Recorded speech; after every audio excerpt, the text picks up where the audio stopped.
let's talk about acne. And the expert is here this morning. I'm not going to go into definitions and all that because we don't even have time. The expert is here. Faisal Ayembila is his name. He's a medical doctor and he's a medical officer at the police hospital and also a dermatology trainee in the UK. Doc, you're very welcome this morning. Thank you very much. Good to be on the show.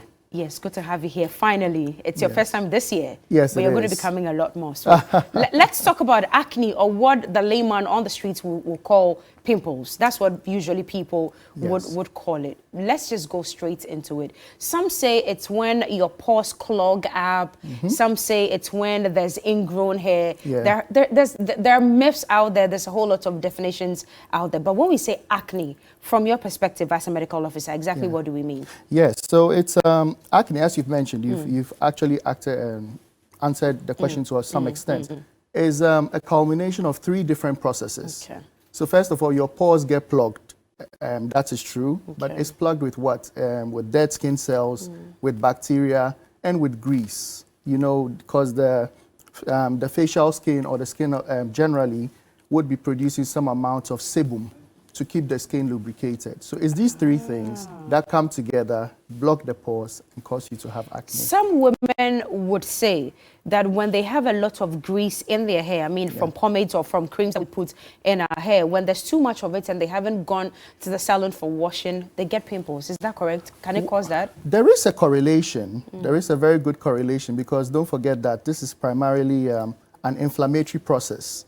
And so when you do have a lot of growth in the hair, it could be such that it triggers a sort of response in the skin as well. But in women mostly, it's as a result of hormonal conditions. The fact that we have androgens at different times of the menstrual cycle, that actually causes more of the acne. Androgens. Okay. I mean, I think it's quite understandable for the women, but it mostly affects adolescents, or let me say teenagers. Or when you do the research, it's proven that it normally affects people between the ages of 14 and 24. It doesn't mean that adults do not get it. But what's with that age bracket that makes people develop acne? To be honest, Cookie, I think I should also recruit you into dermatology, because you have very good knowledge. Exactly, yes. Thank you. So it's a few factors. First of all, genetics. That's 85% of the problem has to do with your genetics. Mom and dad, you know. If they have it, you're going to have it. Absolutely.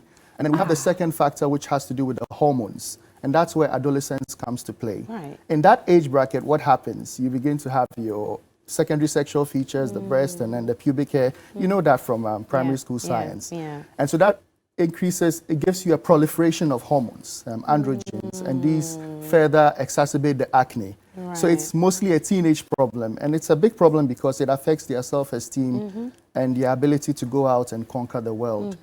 And so that is where the teenage component comes in. The other causes have to do with infection, diet, and then stress. Are you kidding? Diet? Diet as well. Things that we consume can actually cause acne? Absolutely. Like what? You know, mostly diets, you know, the food we eat that would be very rich in simple carbohydrates. And then some people will tell you if they eat eggs, because eggs, you know, are very rich in proteins, and some of these proteins exacerbate the acne a lot. Some people say peanuts as well. Peanuts as well. That's a very common one. So when we're growing up, everyone says, look, stop eating the groundnuts because that's messing up your face. And that is entirely true. You see, in medicine, we have disorders and we have diseases. For example, malaria is a disease because a mosquito bites you and then you get malaria. You get infected. Acne is a disorder. So it doesn't have one cause. It has about 4 or 5 different things that come together, an amalgamation of which would result in what you see as acne.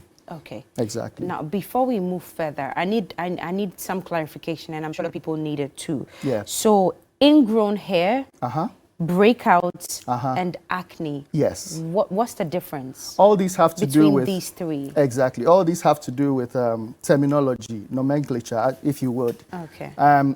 So the breakouts, you have the whiteheads, you have the blackheads, you have the pustules. These, I know time will not let us go into all of this.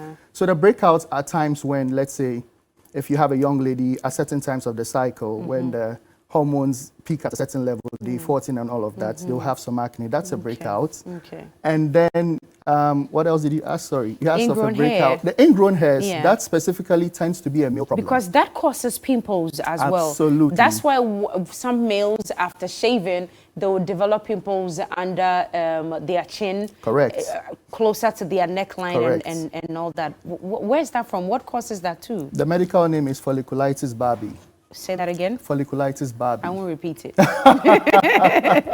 And that's as a result of, it's, as I said, the upper layer of the skin, the hair follicle, that is where the grease is produced. That's where you have the sebum. And that is where the dead skin cells also go to hide. And then we have the bacteria, which would be the third component, causing the pimple to form. And so when you have the shaving, and then the hair refuses or kind of, coils back into the skin. It doesn't grow out. Exactly. It worsens the pimples. And so in some gentlemen, we actually have documents to excuse them from shaving. And I'll say this as a policeman because we have lots of officers. We have to give them forms to say that so they are that's why I've seen excused from some shaving. policemen who don't shave. They still have their hair. Yes, because if it's a medical condition and if it's seen by a certified doctor, then we are able to give you that sort of latitude in the sense of it being a medical problem, then sure, from a dermatological perspective. Right. So now that we know what causes it or what the risk factors and all that, listen, especially for women out there, it's a headache. Yes. They have used everything and nothing and it seems to not work. Yes. So let's just go into treatment. Yes. What's the best treatment for acne, and does it vary when it comes to age? Does it work faster when you're younger, when you're older? What are the dynamics? Exactly, and I'm very happy you brought out this point because ever since I've had the opportunity to go into full-blown dermatology, I've considered the fact that, you see, the skin is actually, it's a mirror to the world. I mean, in every language, you look at someone's skin, you comment on it, it makes you feel they are in good health. And so the psychological burden of acne is in about 3 times excess of what the physical problem actually is. And so treatment of acne is very dear to me because that's what we see 8 out of 10 times. The first thing you'd want to do is, first let's talk about what not to do. Okay. Please don't apply any of these very abrasive substances to your face. We did it when we were in high school. We had Pepsodent on our face, and you can't use that. I know you can't because do that. Our mothers will tell you once you see it popping, just put toothpaste on it, Not at and all. it will take care of it. It doesn't work. Absolutely, it doesn't work that way. It doesn't work. It doesn't work that way. What you need to do is, first of all, do not panic, and you should understand that it's a long-term problem. You should have seen me when I was age 15. I had lots of it. You had a bad face. Exactly. You had a bad face. At a point, and I wish I in would high see a school. photo because you don't look like that. You don't look like that at all right now. You have a very clear face. Times do change, you know. And so they should understand that it is a phase of life. It's definitely going to happen. When it happens, do not panic. Get to your nearest doctor. There are a number of things that can be done. We could give you good lotions. We could give you vitamin A supplements to make sure the skin cells are catered for. We could give you antibiotics to treat infections. Okay. And of course, we don't have a straitjacket answer because for some people, all you need to do is modify the diet. Okay. Stop the eggs, stop the granules, and the person is good. And so it really depends on the person you are looking at, and then more of a case-to-case analysis of the situation. Let's take it. Let's do it this way. If it's genetics, if it runs through your family, everybody has it. Mommy has it. Daddy has it. Almost everybody in the family has it. How would you want to attack the treatment or take the treatment? What exactly do you have to do? In every disease process, there are 2 things. There's your genetics, and then there's the environment. Right. For example, genetics. You're born black, lovely with melanin, everything. That's your genetics. The environment, what you eat, what you can do to help. And so in these individuals, we should be looking at it from the standpoint of controlling the other factors.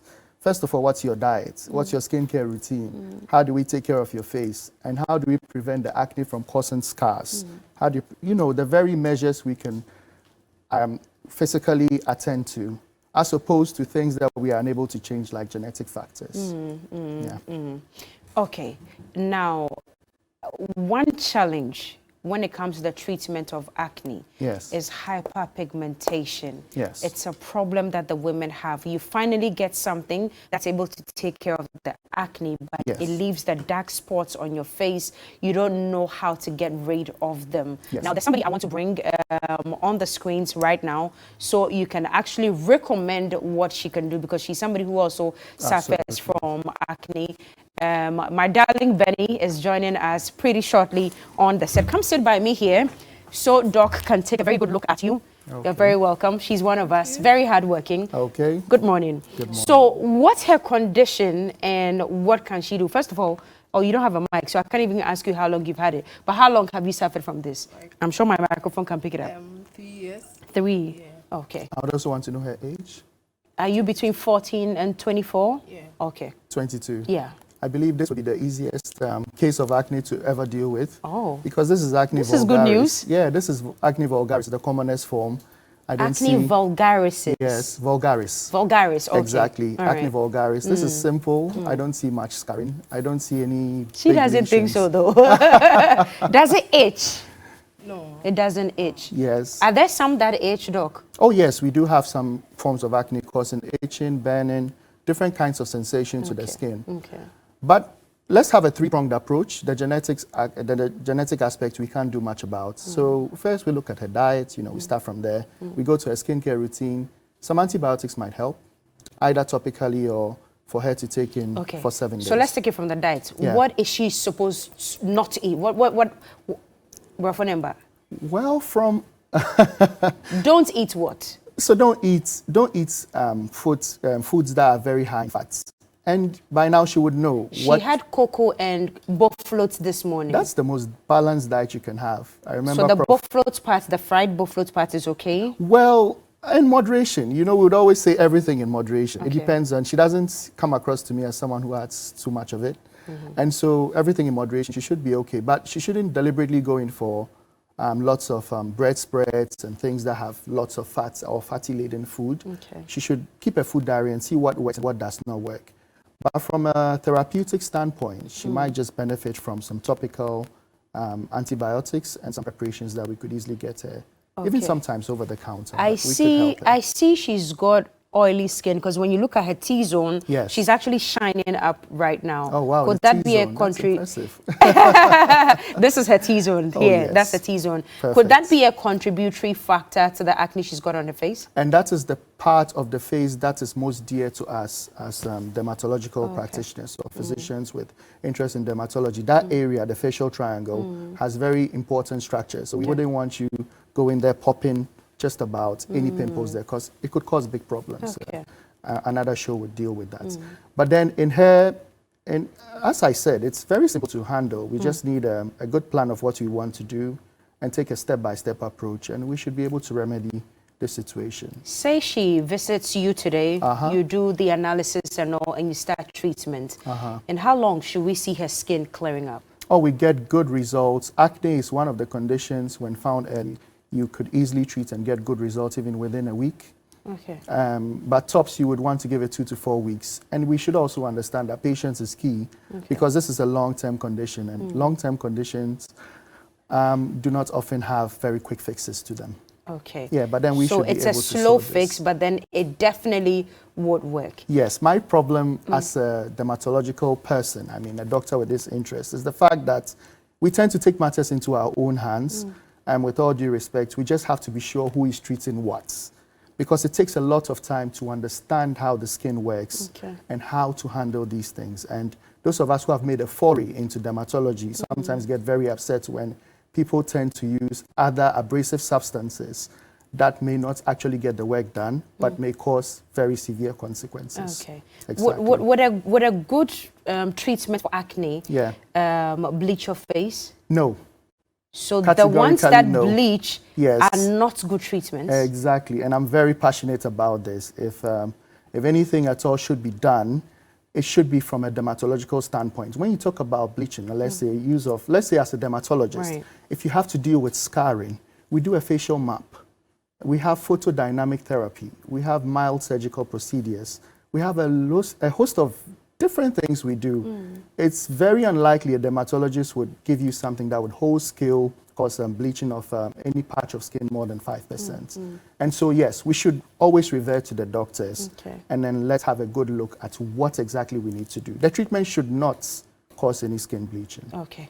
Now, I think you're in good hands. Don't go yet. We're going to take care of you. Doc here will take care of you. But there's one question I want to ask before you go. Yeah. For some people out there, like me, I usually would not have acne on my face. But Yes. of course, when the cycle is changing, Yes. sometimes you see a few bumps here and there, and they come with a lot of headaches. Yes, they do. What causes that? And that's because, you see, we have a correlation. We have, in medicine, we have things that correlate with each other. Okay. If by day 12, 10, or 14, there's an increase in progesterone, or there's some hormonal mismatch that causes the acne to develop, that same hormonal mismatch may cause you to have the headaches. So it's not the acne causing the headaches. It's the mismatch. It's just the mismatch of the hormones. And the two happening in tandem. That makes you think one causes the other, but that's not it. All right. It's almost like saying gray hair causes someone to be old, but it's actually growing old causes you to have gray hair, you know. It's science, you know. So, I see. Yeah. I see. Exactly. Anyway, so what would be your final advice to people who've been battling with acne? Well, I'm trying not to get too passionate about this, but Please then do if you have the first thing to do is let's tailor the treatment according to what the problem is. Okay. You do not want to kill an ant with an atomic bomb. You have a small spot here, so you go get some bleaching agent. You know, that's a mismatch. And so you'd want to first of all touch base with your doctor. Most of us are very good with dermatology, even from a basic level. Let's assess the problem. Probably a course of antibiotics, probably something topical, something, maybe some tablets that you could take. Right. But then let's not go into the habit of taking matters into our own hands and using abrasive substances to treat this condition. Doc, thank you so much for your time. Yeah. I'm sure my colleagues Johnny and Bella would be joining me before we say goodbye, but we've been speaking to Dr. Faisal Ayembila. Did you know my surname was Tibila? Well, I'm not saying anything. He's a medical officer at the police hospital and a dermatology trainee from the UK as well. Thank you so much for coming this morning. Although brief, it's been very informative. You're but I would welcome. have you a lot more because this is a problem that must be attacked from all angles. So we'll be having you more often. Thank you so much for coming. Now, this one is a happy birthday going out to Now Born Great. Now, as you turn this new page, may God bless you in all aspects of your life and may you live gracefully, making peace with everyone that comes your way. Does that mean she likes fighting? Happy belated birthday. Now, this one is also from Inspector Daniel Afeji of Ghana Immigration Service to ICO Benis Ametepe Tema Command. I wish her a very happy birthday and may the good Lord bless her and grant you all your heart desires. I think Johnny also sent me one. Happy birthday from Edem Magbana to Samuel Bossman. So happy birthday going out to you, Samuel Bossman. If it's your birthday as well, a very happy birthday to you. Bella, do you have any birthday messages? Well, yes, actually I do.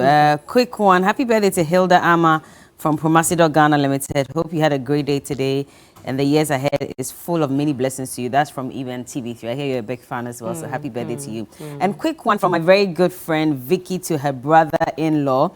She says, happy 60th birthday to Engineer Emmanuel Dankwa Osafo, Deputy Chief Executive Officer, Engineering and Operations at VRA. You're an amazing person and a blessing to many. May God grant you long life, full of happiness and strength to impact many more lives. Have a fantastic birthday. Great. Bella, before you engage, Doc, this one is going out to Sarah Equia Sego of This and That Restaurant in Tema. A happy birthday from all your sisters and cousins, especially Lily Mockley right here at Media General. She says she loves you so much and God richly bless you. Doc, we are sorry we bombarded you with the birthday messages. Yeah. But quick one, by the way. So even though we're talking about people with acne, there are people who don't have acne at all, but then they face a lot of dryness on their skin.